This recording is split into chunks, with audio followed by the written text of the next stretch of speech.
Thanks for being on KOCO Mobile. Want to get you caught up here on what we're expecting. Windy today. It's going to be quite windy this afternoon. Not as windy as Wednesday afternoon, but warmer all sun today. But don't get too used to this. These types of days we've had lately, it's warm or cold for a day, and then the next day is very different.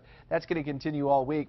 So what we're looking at here, mid-50s this afternoon. Winds will gust to about 30 with the sunshine that we do have out there. What we're looking at, precipitation chances for tomorrow, they're low. But what's interesting is it's not just rain. It's a rain and snow mix along the I-40 corridor, including Oklahoma City. Western Oklahoma looks dry. In northern Oklahoma, you're going to see a few snowflakes, possibly around Stillwater to Ponca City. The chances are low, and this is later tomorrow afternoon. Let me show you what Predictor has for that. And you say, well, where's the precip?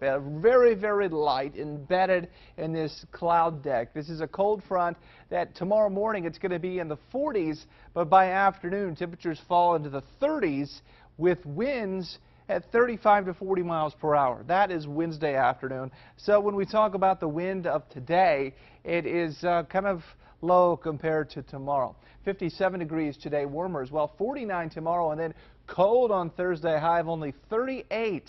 But again, things are lasting about a day or so. So by Friday, wash your car at 62 because it's all beautiful this coming weekend, or maybe you just do it in your driveway on Saturday, get that car washed. 70 degrees, 65 on Sunday next week, in the 50s.